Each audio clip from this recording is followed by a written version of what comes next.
पैसा ये सिर्फ एक कागज का टुकड़ा नहीं, बस अपने आप में एक नशा है। पैसा एक ऐसी भाषा है जिसे पीएचडी करे लॉयर से लेके एक अनपढ़ एमएलए तक सब जानते हैं।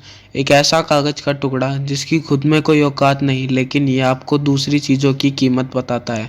अब हम बात करेंगे कुछ कॉमन मनी ट्रैप्स के बारे में, एक ऐसी चीज़ के बारे में जो हर किसी को इफ़ेक्ट कर सकती है। मनी ट्रैप्स ये ऐसे फाइनेंशियल पिटफॉल्स हैं जो शॉर्ट टर्म में फ़ायदा दिखाते हैं लेकिन लॉन्ग टर्म में आपको फाइनेंशियल स्ट्रेस दे सकते हैं।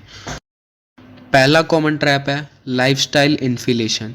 जब आपकी इनकम बढ़ती है तो आप अपने खर्चे को भी इंक्रीज करने लगते हैं, सोच कर कि अब आप डिज़र्व करते हैं। लेकिन ये एक्स्ट्रा एक्सपेंसेस, इससे आपकी सेविंग्स और इन्वेस्टमेंट्स रुक जाती हैं।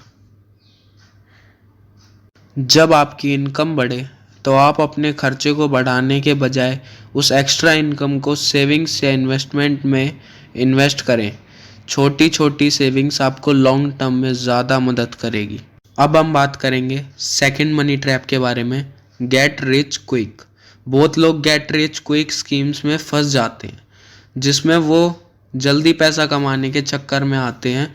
ये स्कीम्स अक्सर फ्रॉड या हाई रिस्क इन्वेस्टमेंट होते हैं जो आपको ज़्यादा नुकसान दे सकते हैं।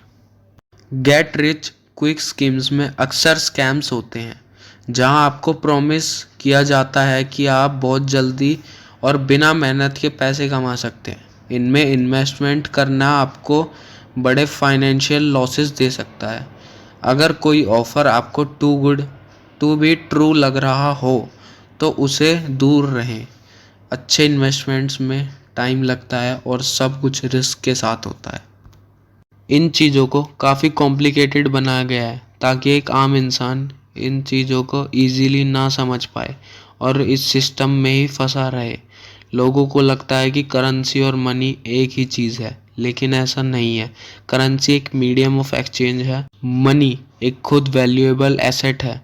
आपके घर में पड़ा नोटों का बंडल रातों रात कागज हो जाएगा अगर गवर्नमेंट उसे ना मंजूर कर दे, क्योंकि वो करेंसी है। लेकिन आपके घर में पड़ा सोने का सिक्का, चाहे दुनिया की कोई भी गवर्नमेंट कुछ भी बोल दे, उसकी वैल्यू उतनी ही रहेगी जितनी वो है।